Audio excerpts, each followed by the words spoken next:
Viver em condomínio. Apoio Sicom, a mão amiga no momento certo.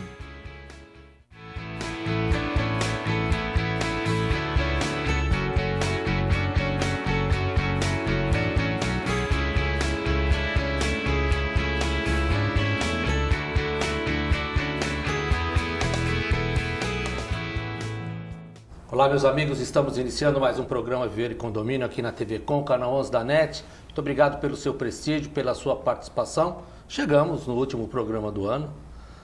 Muito obrigado novamente por ter participado, está aí através do Facebook. Durante todo esse ano, você mandou sugestões, pautas, esteve conosco, com o Sicom, pôde nos ajudar muito no desenrolar de todo esse programa. E se você quiser ainda continuar mandando para o próximo ano, vamos continuar, faça contato conosco ou através do Sicom, que aparece também na sua tela. Rubens Moscatelli, muito obrigado pela sua presença. Um ano ininterrupto de trabalho, Rubens, foi um prazer, viu? Mais um, né, Chiarella, que É isso aí. A gente consegue, com êxito, concluir a nossa missão, de que é para levar para os condôminos, para todo mundo que nos assiste, vários aspectos da vida, não só do condomínio, né? Porque a gente já percebeu que o condomínio nada mais é do que uma célula de toda a sociedade. Perfeito. A gente vive em comunidade dentro do condomínio, trabalha no condomínio, no nosso escritório ou no consultório, enfim, onde nós passamos a maior parte do tempo, e percebemos que dentro dessa perspectiva a gente precisa sim ter muito cuidado e muito critério para poder fazer tudo aquilo que é importante, não só para nós, mas também para todos os outros. Então hoje vai ser um assunto interessante, né? Então, hoje nós tivemos aqui um grande prazer de receber no nosso programa o professor Igor Martins de Mello. O professor Igor, como a grande maioria conhece, o professor Igor é professor de História, ele é pós-graduado pela Pontifícia Universidade Católica, bacharel em Ciências Sociais pela Unicamp e foi vereador na legislatura que foi de 2013 a 2016 aqui em Santos, que contribuiu bastante aí nos trabalhos da municipalidade. Professor Igor, vou te chamar de Igor. Pode chamar, fique à vontade. Muito obrigado por ter aceito. O nosso programa aqui, ele é bem diversificado mesmo. Nós vamos ter oportunidade de falar de educação e falar de história, que você conhece bem, não é? Obrigado pelo convite, Chiarella, Moscatelli. Eu queria agradecer a oportunidade de poder falar de um tema, para o seu telespectador, para o seu público.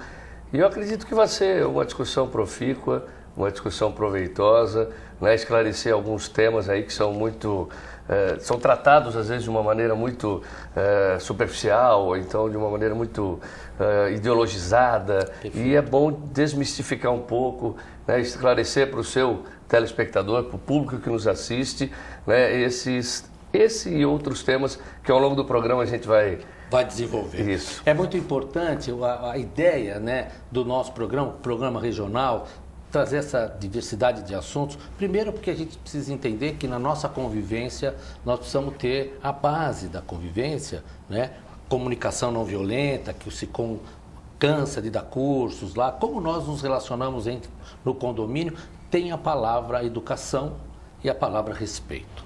E tudo isso está com base na escola. E quando a gente fala na escola, nós estamos falando do ensino fundamental 1, fundamental 2, ensino médio e ensino médio, que o professor Igor está lá, trabalhando no Colégio Objetivo e também no curso de preparação pré-vestibular, que é uma guinada para que esses jovens comecem a ingressar no seu curso de graduação e vão ser certamente colocados, que é a ideia, no mercado de trabalho, se vão ter empregos. E quais são esses empregos que eventualmente eles vão ter. Eu vou começar com o Igor, o Rubens. Tranquilo. Nós vamos começar já com essa ideia do que é a escola sem partido.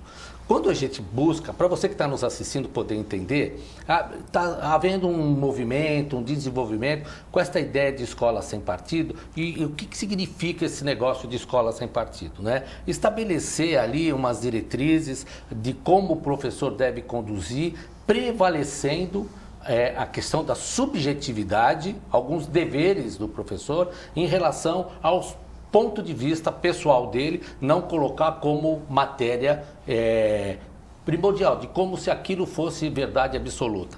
E respeitar as opiniões diversas. E tem muita polêmica. Claro. Como é que você tem visto isso, Igor? Olha, vamos tentar estabelecer de uma forma mais didática para o teu público, né, poder entender essa problemática.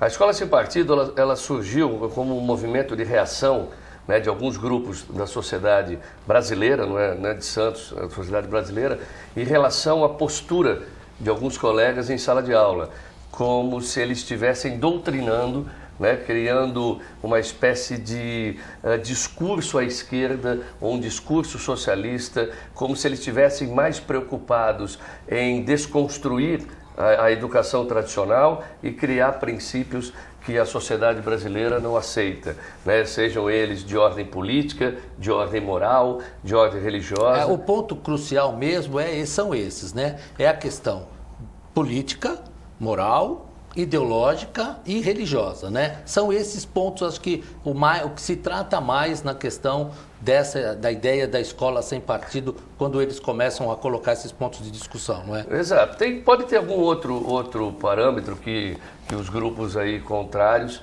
né, estabeleçam na hora de acusar esses profissionais ou essas instituições que, em tese, seriam formadoras de opinião à esquerda ou anti princípios morais nossos.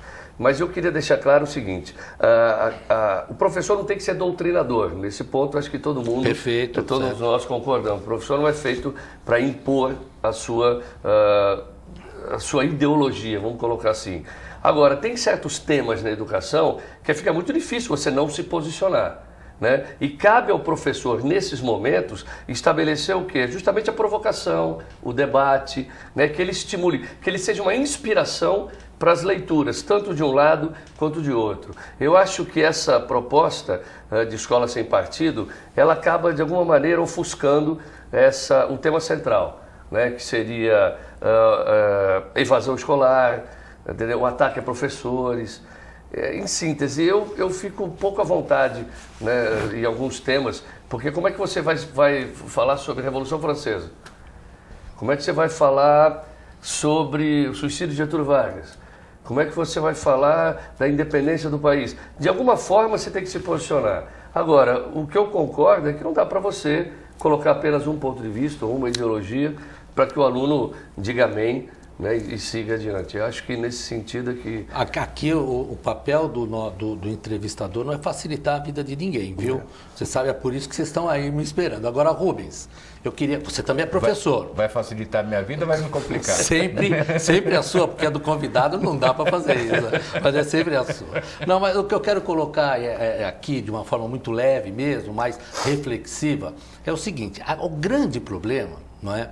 Aqui, num ponto de vista pessoal de reflexão, é entender que, então, sempre a conotação de alguma questão ideológica é impor uma questão de esquerda ou impor uma questão socialista. E não se fala em impor aquilo que já se tem. Então, quer dizer o quê? Qual que é essa doutrina, entre aspas, que existe uma preocupação? É só na questão daquilo que se pode ensinar em questão de esquerda, e nós tivemos aí 4 legislaturas seguidas de um governo de esquerda. Não foi assim que a coisa aconteceu? Não foi assim que a própria população escolheu para si o governo? O que você tem entendido isso? Olha, eu queria voltar um ponto antes, quando você fala da educação da escola, na escola, a gente não pode esquecer nunca que a base nossa é o cunho familiar. É ali que a gente recebe os primeiros princípios, regras, para que nós sejamos educados e tenhamos trato social, possamos entender as diferenças, possamos respeitar. Então, essa base principal é que precisa também ser olhada. Porque quando eu vou lá, como disse o Igor agora há pouco, poxa, como é que eu vou explicar a Revolução Francesa sem dizer que a burguesia foi influente? E por que ela foi influente? Qual era a diferença dela com a nobreza? Porque é tudo questão de poder. Essa que é a verdade. Mas se eu vou dar essa Mas não base... está se posicionando. Tá? Não, mas... Está ensinando. Eu estou falando em linhas rápidas, né? Pois é. Mas se eu tiver que explicar mais, Aí a coisa talvez mude de figura. Por quê? Porque o entendimento do meu aluno, ele não é igual.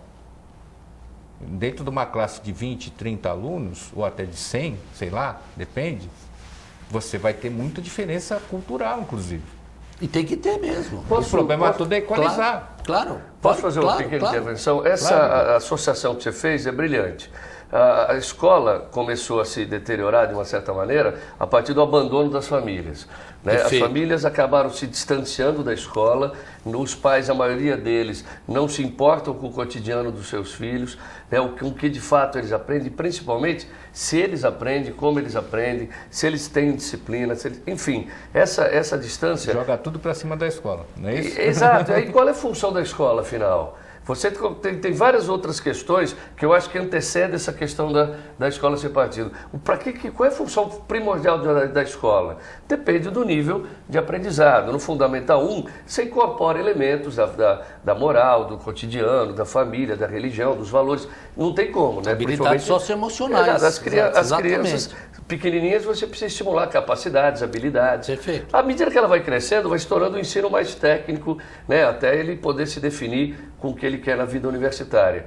Então, se as famílias passarem a se aproximar mais da escola, no sentido de colaborar com ela, no sentido de colaborar com os professores, com o corpo técnico, com a direção da escola, eu acho que muita dessa discussão, ela se perde, ela se esvazia por completo. Ela se esvazia por completo. Também entendo assim. Agora, o que eu queria colocar já para ambos aqui, e para você que está em casa, está nos assistindo, poder entender, né, esses pontos, se nós temos a base da educação, é o professor. Indiscutivelmente é o professor. E o professor, ele tem, no nosso país, raríssimos momentos de grande exaltação. E nós sabemos aqui que os professores no nosso país passam por poucas e boas. Não é? O professor... não vou dizer da linha da particular de ensino, que é outra coisa. Mas nós temos que entender que 90%, se não mais, dos nossos estudantes estão na rede pública de ensino e estão sofrendo consequências. E é ali que talvez querem pôr o dedo. E é ali que talvez se manobre. É ali que talvez se entenda que é uma massa que eu possa conduzir. Fica aqui a reflexão para ambos poder comentar. Duas observações. A primeira é que você tem um parâmetro curricular nacional que serve tanto para a escola privada quanto para a escola pública. Então, ambas não têm por onde muito fugir. É óbvio que você vai permitir que cada instituição, cada região tenha a sua margem de manobra. E outro aspecto, você tem quase que 90% dos estudantes, tanto no fundamental quanto no médio, na rede pública. Perfeito. Então é natural que ela seja o principal alvo dessa preocupação social com essa suposta doutrinação de professores. Olha, eu vou interromper. Tá. O programa é bom, está indo rápido. Quando o convidado é bom, eloquente, eu vou ter que fazer um intervalo rapidinho e daqui a pouco a gente volta. O professor Igor vai continuar dando essa aula aqui para nós. Daqui a pouco a gente volta.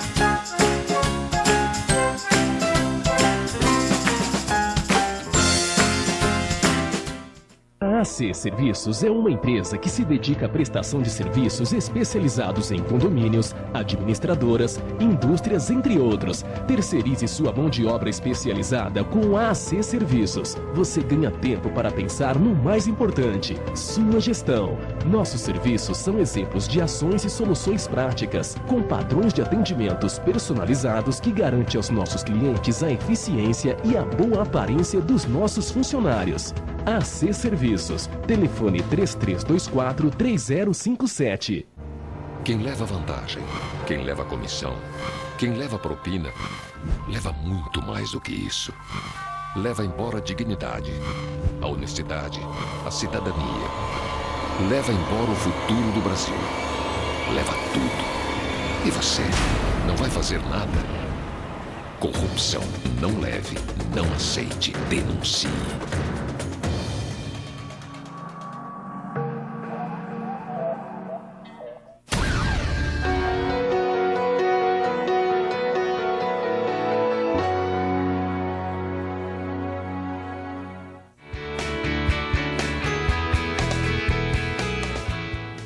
Estamos de volta com o nosso programa Viver e Condomínio aqui na TV Com, canal 11 da NET. Está conosco o professor Igor Martins de Mello, professor de História lá do Colégio Objetivo. Ele é pós-graduado pela PUC de São Paulo e bacharel em Ciências Sociais pela Unicamp. É isso. Igor, nós estávamos falando aqui no intervalo, na Escola Sem Partido, e essa questão que nós trouxemos de qual é a preocupação dos pais em relação a esses reflexos. Porque, bom, pera um pouquinho, como é que vai ser meu filho lá dentro do colégio e o que o colégio tem desse plano político-pedagógico que o pai fica sabendo bem antes de inscrever o seu filho lá, né?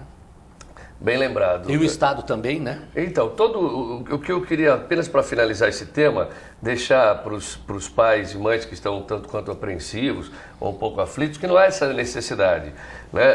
Primeira coisa, se a base familiar, seja moral, religiosa, ela é densa, ela é consolidada, se há uma efetiva participação, pais e filhos, conversa, eles não têm muito o que temer, porque o filho tem uma base estrutural. Sólida. Segundo aspecto, para finalizar, se a família, por algum motivo, quer matricular numa escola do ensino fundamental, ensino médio, está preocupada com algum tipo de orientação ideológica daquela escola, os pais têm o direito de ir até a escola, observar o plano político-pedagógico que determina a filosofia, as orientações, os parâmetros que a escola normalmente respeita na formação dos seus alunos. Se porventura os pais não se sentirem à vontade com aquela instituição, eles podem procurar outra. Quase todas as escolas são, entre aspas, temáticas.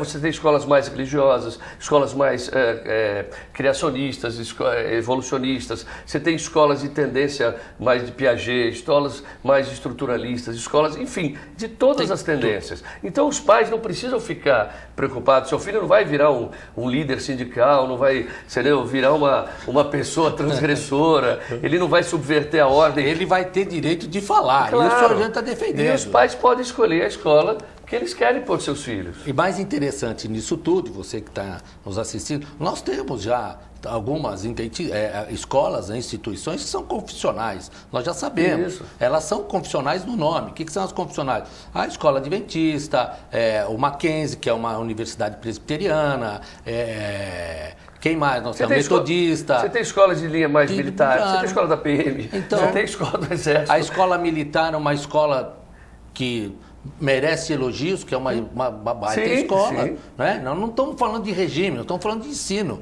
É completamente diferente. Rubens, quando a gente fala em plano político pedagógico, eu fico imaginando o pai que não vê nem a nota do filho vai conseguir ou pretender ir numa instituição, querer saber qual o plano político-pedagógico daquele local.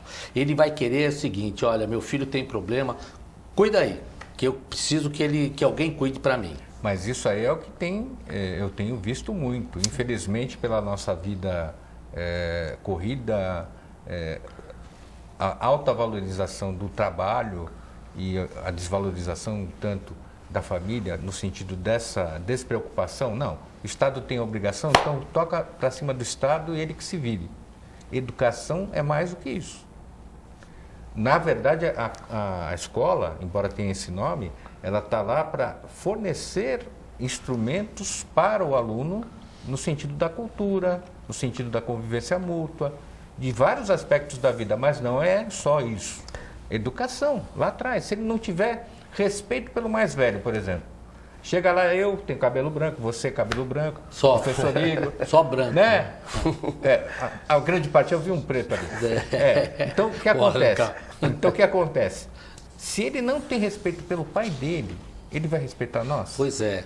Você sabe só para pegar o respeito que eu digo é a educação. Perfeito, porque assim, o professor está lá para causar um incômodo no aluno, tirar ele da zona de conforto para ele ver, poxa, o meu mundo não é só esse quadradinho, é maior. E isso incomoda. E na hora que incomoda, se ele não sabe como reagir, ele vai furar o pneu do carro do professor, ele vai pegar o professor na rua lá para bater nele. Hoje em dia não espera nem na rua, Infelizmente, vai lá dentro da sala mesmo. Você está vivendo uma inversão de valores muito perigosas. Mas essa questão da família e dos pais, hoje em dia pai e mãe, nós somos criados numa época em que a mãe, né, tinha um pouco mais de tempo, né, o ritmo era mais lento, a sociedade era um pouco mais participativa. Menos exigente. Né? Menos exigente, menos pressão.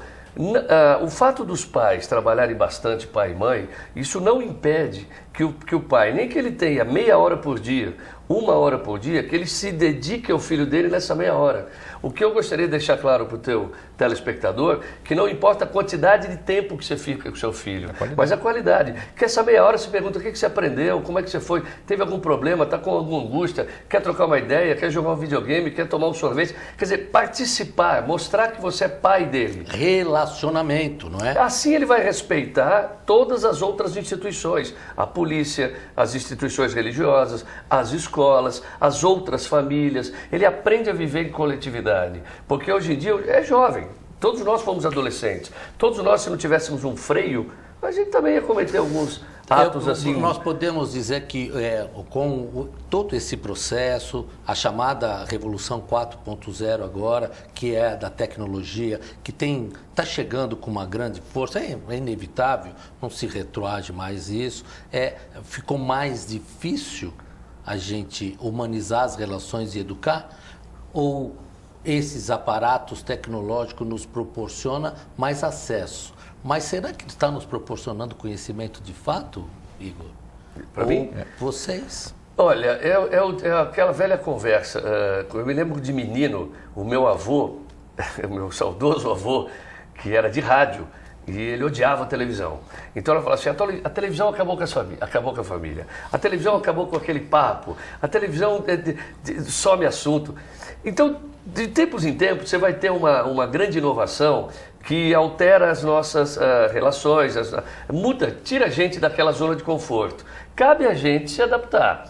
Eu não ponho a culpa na tecnologia. Eu não acho que ela seja culpada ou nem mesmo beneficie. Eu acho que nós estamos passando por uma fase de adaptação. Agora, o problema é anterior a ela. A deterioração da família, ela vem acontecendo por uma série de fatores internos a ela e a sociedade que se transforma, as famílias, aí cabe a cada um concordar ou não, até o conceito de família, que a gente sempre teve como triangular, monogâmica, fechada, hoje você tem qualquer conceito de família. Legalmente constituído, inclusive. Exato, então juridicamente é uma coisa, socialmente, moralmente, culturalmente, é uma revolução. Então a nossa fase... Uma fase constante de adaptação ainda. A nossa fase ainda era uma coisa previsível, agora para essas novas gerações que têm famílias totalmente diferente das nossas. Aqui todo mundo é pai e aqui todo mundo tem família. Né? Eu já sou avô. Você já é, que beleza. Eu só na idade, ainda não cheguei lá.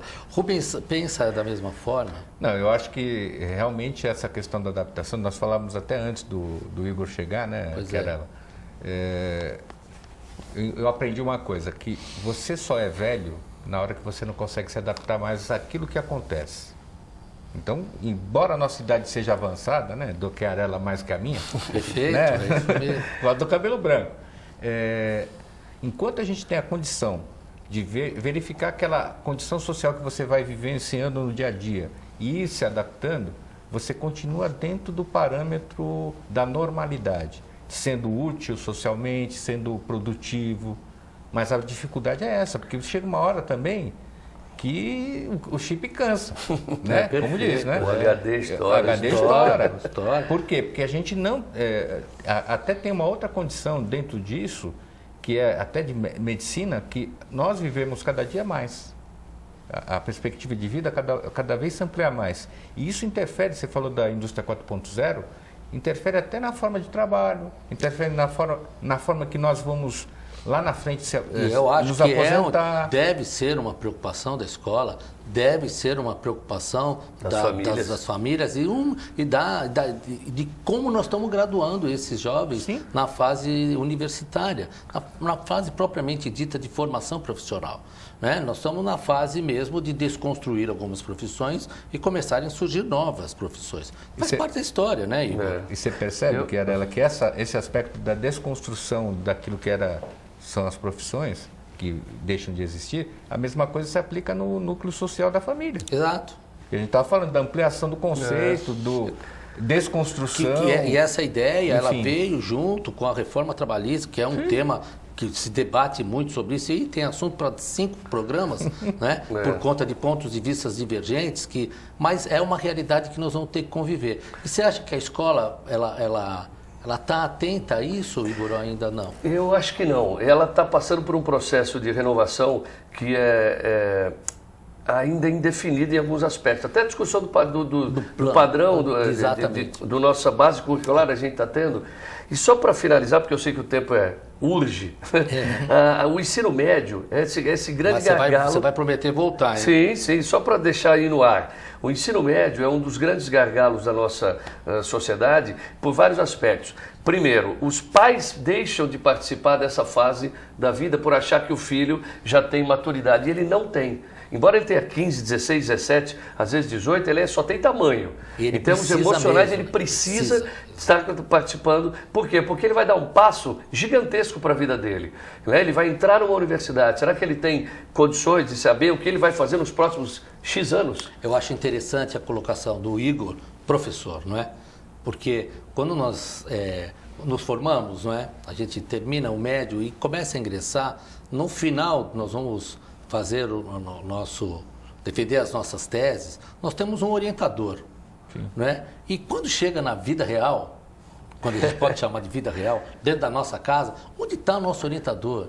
É ali, precisa de orientação mesmo. Claro. Suas considerações finais, Rubens. Sobre isso, antes das considerações finais, eu ouvi de um colega, o Lauro, ele disse o seguinte, que tudo bem, você prepara líder, você faz curso de gestão, o cara vira gestor. Mas quem é que acolhe o gestor?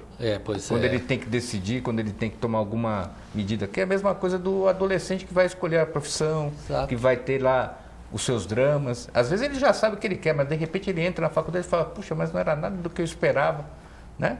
Então essas coisas é que nós percebemos que a importância da participação. Não existe doutrinamento ou cooptação se houver participação de todos, da família principalmente, o núcleo familiar dentro do ensino. É a melhor maneira, é o antídoto, vamos dizer assim. Esteve conosco o professor Igor Martins de Mello, professor de História do Colégio Objetivo, pós-graduado na PUC de São Paulo, não erro mais, bacharel em Ciências Sociais pela Unicamp. Suas considerações finais, Hugo. Eu queria agradecer o convite, gostei muito do formato do programa, dos meus interlocutores, do âncora, e espero voltar, né, para podermos aí aprofundar mais esse e outros temas. E prometo ser a última intervenção, eu vou na mesma direção do Dr. Moscatelli. Se a família participar, se a família, digamos, olhar atentamente para os filhos, não há doutrinação que vença o amor da família, o respeito da família, os valores que a família imputar na criança. Então, pais e mães, não tenham medo da escola, participem da escola, protejam a escola, preservem o professor, faça dele um grande aliado, a senhora vai ter muito menos preocupações que você imagina. E menos trabalho. Claro. Com certeza. Olha, a gente não poderia ser diferente, não é? A escolha do professor Igor, que deu uma verdadeira aula aqui para nós, para encerrar o nosso programa aqui, né, neste ano de 2018. Eu queria fazer um agradecimento a você que nos acompanhou durante todo esse ano. Feliz ano novo para você, muita esperança para o próximo ano, muita saúde, muita paz e que todos esses desejos de renovação de fato se façam presente na vida de vocês.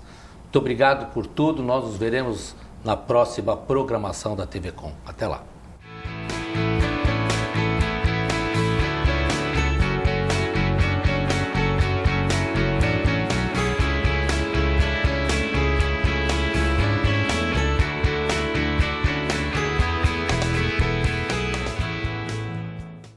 Viver em condomínio.